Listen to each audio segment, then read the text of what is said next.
So every morning at service for our dedication, after our service, we mention Dainin Katagiri Roshi as being one of the great teachers that brought Nyoze Soto Zen to the West. So he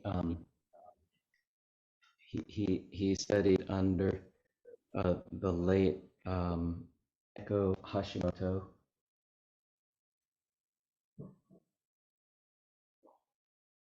and then he helped.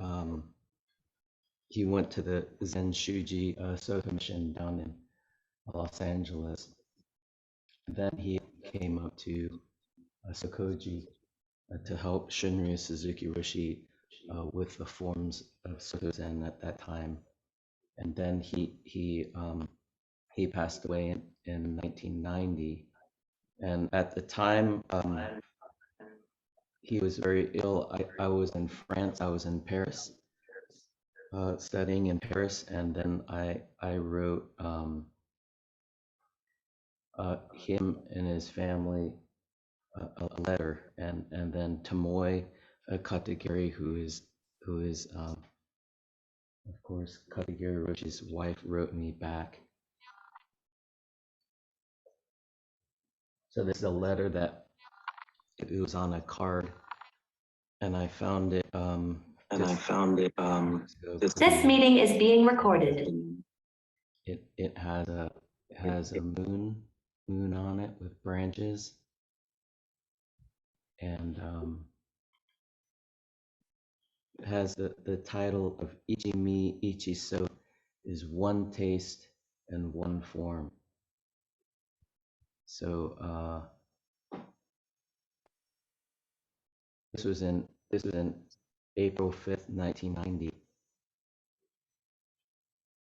So Hojo-san is another name for the abbot or Roshi, and Yasuhiko is Katagiri Roshi's oldest son, and then Eijo is Katagiri Roshi's youngest son, and Tomoe, of course, is Katagiri Roshi's wife.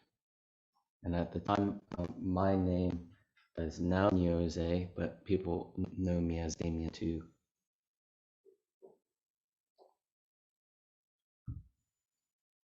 So it says, "Dear Damien, thank you for your warm and thoughtful card for my family and me.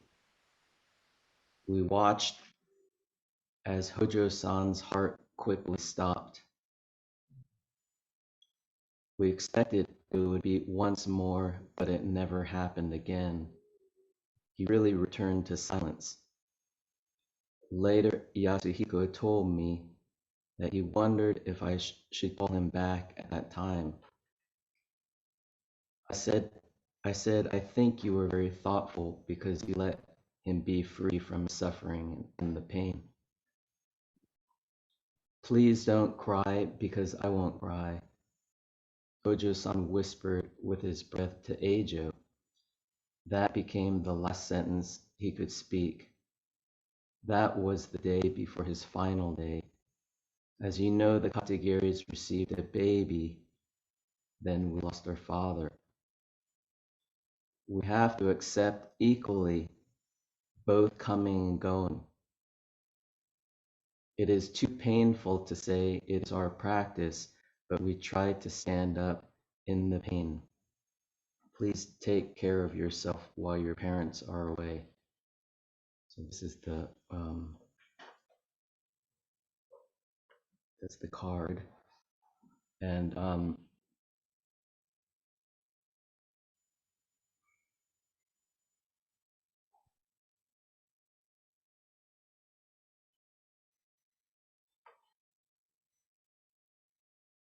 so the sentence, "It is too painful to say it is our practice, but we try to stand up in this pain."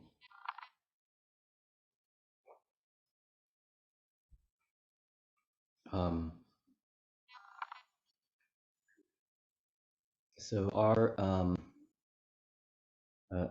Soto practice is very Shunryu means shining excellence, doesn't it? Shunryu means shining excellence. So Shunryu Suzuki, and that's our founding teacher over there, Shunryu Suzuki Roshi. There's a picture of him. So this shining excellence is to actually stand up in actually you would say the fire, the heat of today, or you'd say of the fire that we sit on. We sit on actually or fire lotus, or we sit on this diamond throne in which which which may which is actually it's actually a flame that we sit on, so it cooks us from the inside out. So this heat or this fire is actually the world, that actual world that we live in.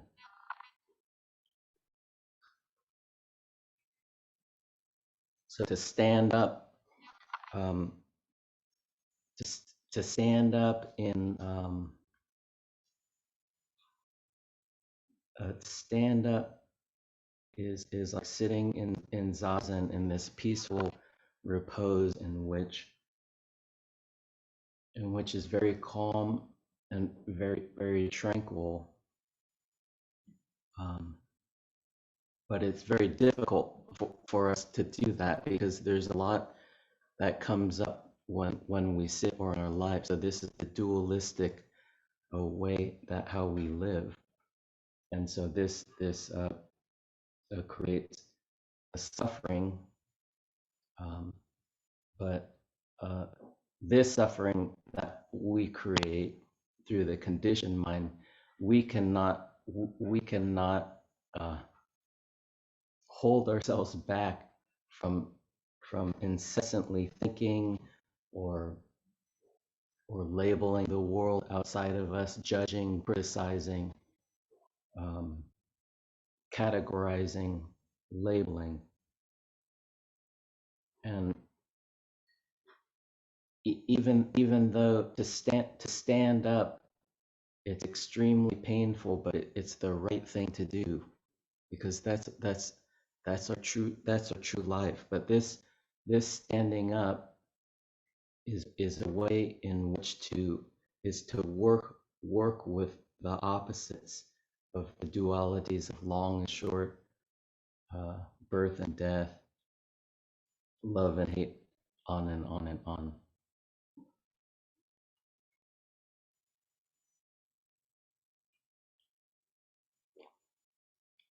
So this the non-dualism, or becoming one with, I think Roshi or Maizumi Roshi calls at one-ment or atonement. At one-ment, I think you mentioned that.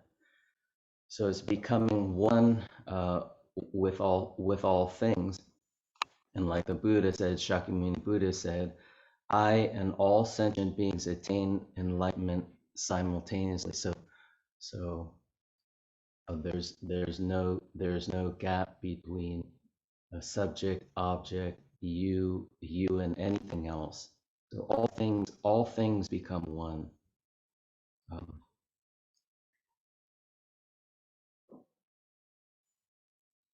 But again, we must practice. We must practice and face actually our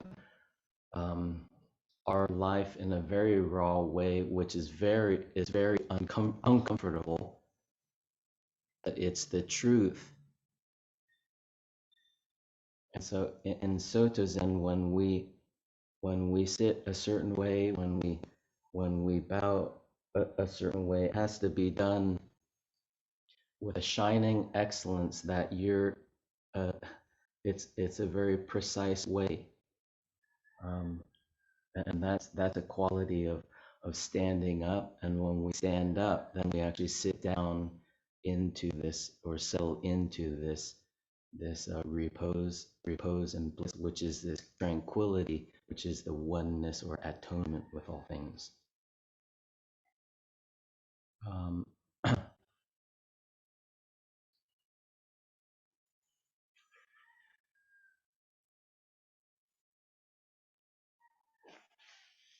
So this card also inspired me to read from the Flowers in the Sky, which is a writing from Dogen. But Flowers in the Sky has been a main theme of Nyoze Buddhist philosophy, going all the way back to Nagarjuna.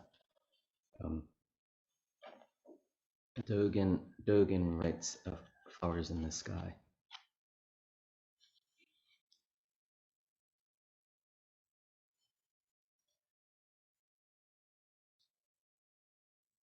The founder of Zen said, "One flower opens with 5 petals, forming a fruit which ripens of its own accord." One should study the time of this flower's blooming. So one should study, we should study, you should study, I should study. You should study the time of this flower's blooming, as well as its light and color. So it's all the subtleties that you experience actually in your life when you're on the cushion. Actually, your entire life, you're always on the cushion. So the subtlety of light and color, the fragrance, the movement of the flowers, the multiplicity of one flower is 5 petals. The opening of the 5 petals is one flower. So this multiplicity is it's great. So it's not just you, but when you is not you, then it turns into the multiplicity of one body of all things, and then this is the one-ment, or connecting with all living things and all things.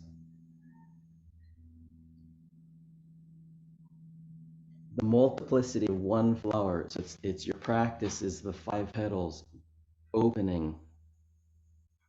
Of 5 petals is one flower. All things then become one, and then one thing then becomes everything. Where the principle of one flower comes across is, I originally came to this land to communicate the teaching and save deluded sentient beings. And this is a quote from Bodhidharma, but this I is you, it's I. But it's not it's not you who you think you are, but it's the you that has stood up.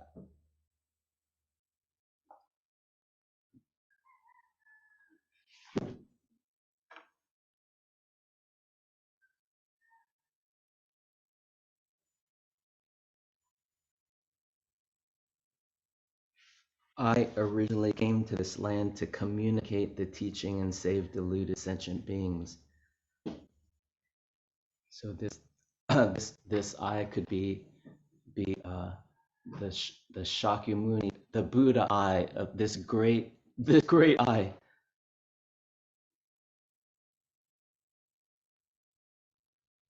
So this I is great now. It's not our condition I. Where the light and color are sought must be this meditative study. So it's an investigation into this, like I was saying, fragrance or how the flowers look, if they're yellow, or if they're white, if they have leaves, or if they're dying. The flowers are dying.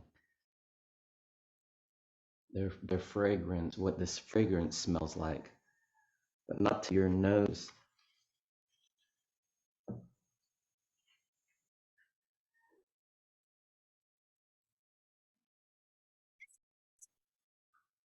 So it's not studying your conditioned self, but it's standing up and then becoming one with. It is the forming of the fruit is up to your forming of the fruit. This is called ripening of its own accord. Ripening of its own accord means cultivating the cause and experiencing the result. There is a cause in the realm of common experience. There is result in the realm of common experience. Cultivating this cause and effect in the realm of common experience, one experiences cause and effect in the realm of common experience. Own is the self. The self is definitely you. It means the 4 gross elements and 5 clusters. Because of being able to employ the true human with no position, it is not I, it is not who. Therefore, being not compulsory is called on its own. Accord is permission. Ripening of its own accord is the time of the flower's opening and forming fruit. It is the time of communicating the teaching to save deluded sentient beings.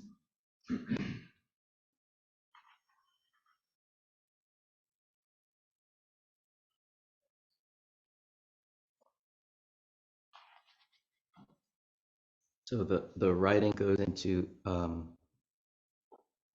he talks about the Udambara flower, and the Udambara flower is, it blooms 1,000 to 3,000. It blooms once in 3,000 years, and so that's a long time.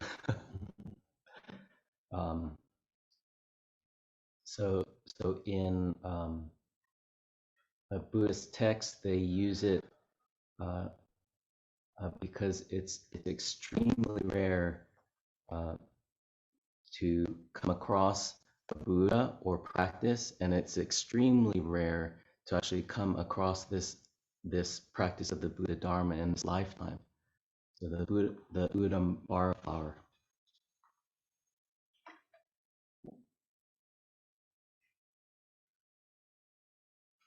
For example, it is like the time and place of the Udam flower's blooming being in fire. So being in fire is the heat of today. It's your seat. Udambara flowers blooming, being in fire, during fire, drilling for fire, and flaming fire are both the place and the time of blooming of the Udambara flower. If not for the time and place of the Udambara flower, not a single spark of fire comes into being. There is not a single spark of life. Know that in a single spark of fire are 100,000 Udambara flowers, blooming in the sky, blooming on the ground, blooming in the past, blooming in the present. To perceive the time and space of the fire's appearance is to perceive the Udambara flower. We should not miss perceiving the time and place of the Udambara flower.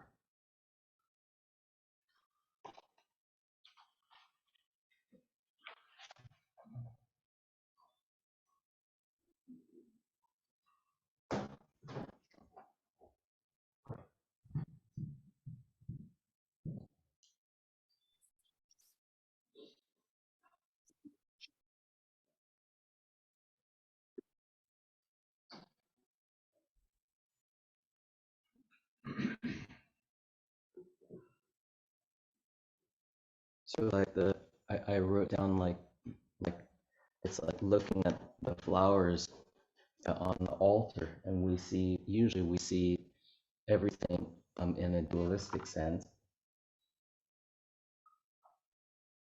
So of course it's hot today, and we want to keep the flowers. We want to keep the flowers alive.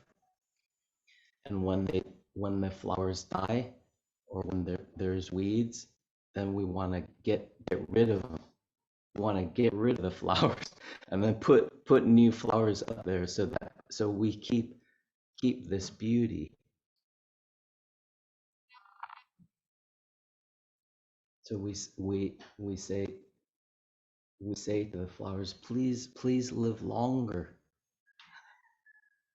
We want you to live longer. That's because of this I. We want the flowers to live longer because of the self-centeredness.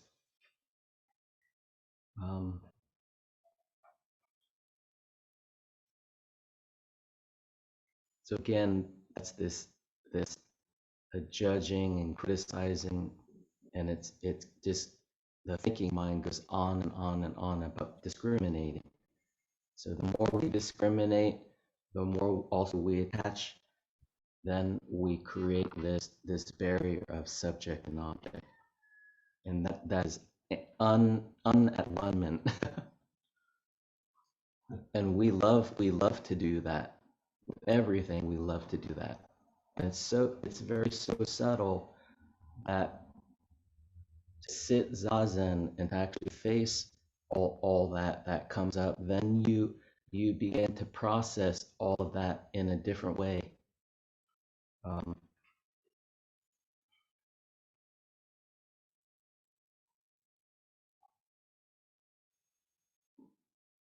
So it's coming back, yeah, to our life and reality. The zazen is, and boy, it's a hard thing to do.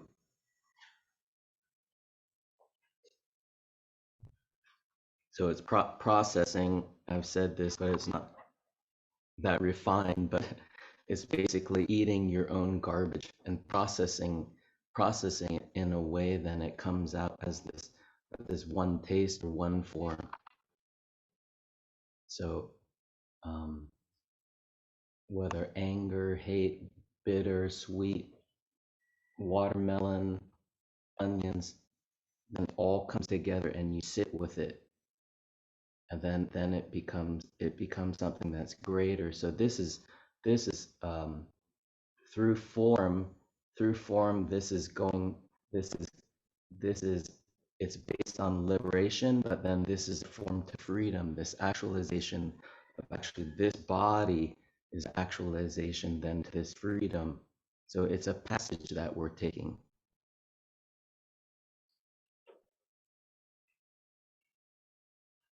So we receive this thinking mind, or we receive these emotions when we sit, and then we let them pass through us. So we receive it and we let it pass.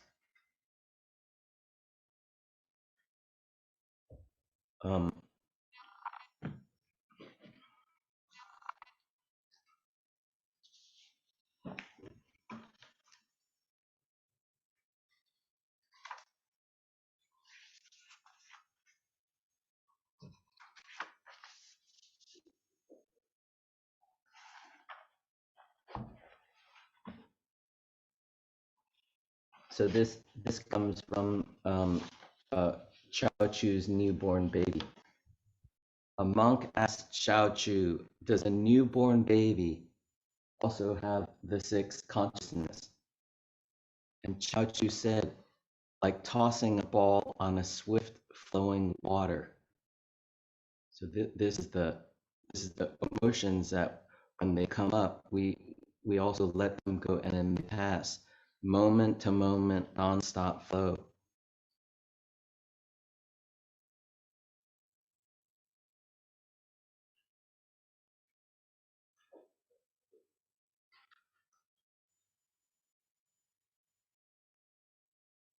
In the school of the teachings, this eighth consciousness is set up as the true basis. Mountains, rivers, and the great earth, sun, moon, and stars come into being because of it. It comes as the advance guard and leaves as the rear guard. The ancients say that the triple world is only mind. The myriad things are only consciousness. If one experiences the stage of Buddhahood, the 8 consciousness are transformed into the 4 wisdoms. In the school of the teachings, they call this changing names, not changing essence. Sense faculties, sense objects, and consciousness of sensation are 3. Originally, we're unable to discriminate among the sense objects before us, but the subtle inner faculties can produce consciousness, and consciousness can reveal discrimination of forms. This is the 6th consciousness, conceptual thinking. The 7th consciousness is manas. It can go take hold of the imaginary things of the world and cause a person to be vexed and troubled so that he or she doesn't attain freedom and independence. As for the 8th consciousness, it's called alaya vijnana, and it's also called the storehouse consciousness. It contains all the seeds of good and evil. This monk knew the ideas of the verbal teachings, so he used them to question Chao-Chu by saying, does a newborn baby also have the 6th consciousness or not? Although a newborn baby is equipped with the 6th consciousness, though his eyes can see and his ears can hear, he doesn't yet discriminate among the 6 sense objects. At this time, he knows nothing of good and evil, long and short, right and wrong, or gain and loss, or life and death. A person who studies the path must become again like an infant. Then praise and blame, success and fame, unfavorable circumstances and favorable environments, none of these can move this person. Though his eyes see form, he is the same as a blind man. Though his ears hear sound, he is the same as a deaf man. He is like a fool, like an idiot. His mind is motionless as Mount Sumeru. This is the place where Patro monks really and truly acquire power.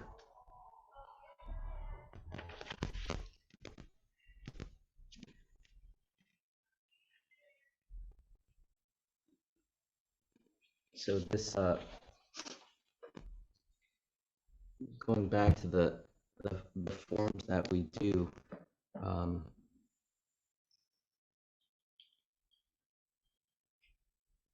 the, the, the the forms that we do, we have to do it over and over and over again. And until you actually the form like when you bow, maybe sometimes when you bow you find yourself too rigid, so when you're too rigid, or maybe it's you're too loose when you bow, but this is all then again standing up, and also then it's the actualization of the form of the Dasho itself, which is the entire world. So yeah, I keep on going to the actualization based on liberation is this passage to freedom. So it can happen in anything that you do, but that's if you actually come back to your life right here and right now.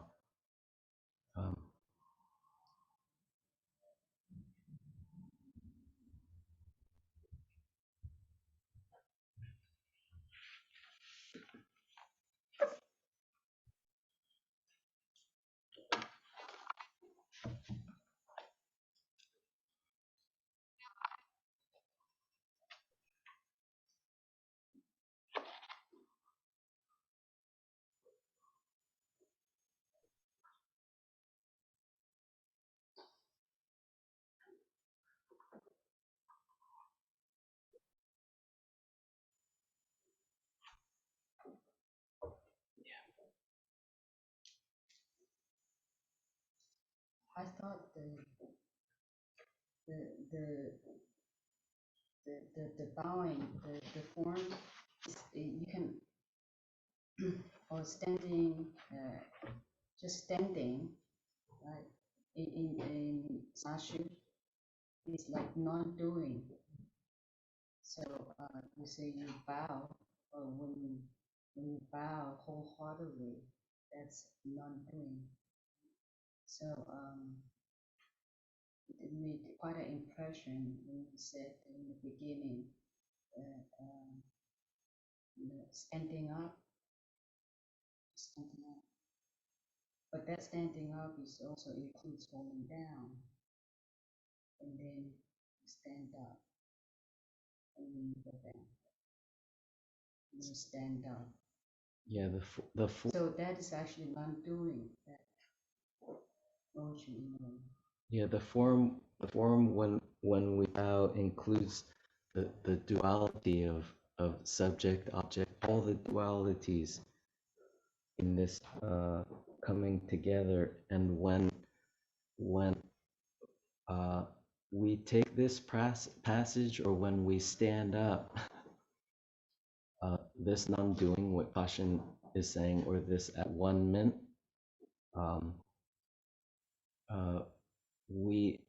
it's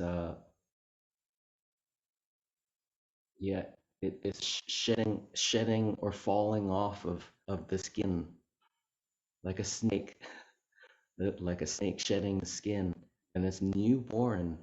So when you bow, this can happen with anything. When you're driving, when you're with your family, you bow, and then when you're coming up, it's the actualization, newborn, and then it's fresh. You're refreshed.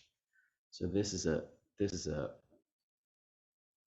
repose and bliss. So it's a joyful, and it's a recharging, regenerating.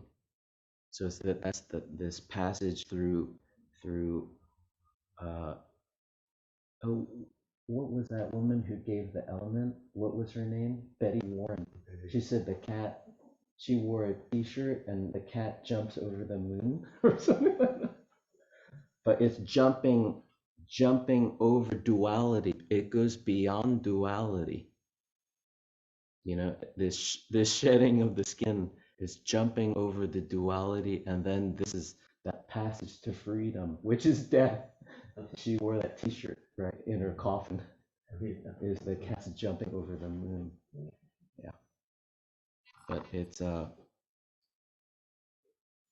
but I am afraid to say that the practice of Zazen, I'm kind of finding out that you need to do it a lot, and not give up, and sit with yourself in the fire.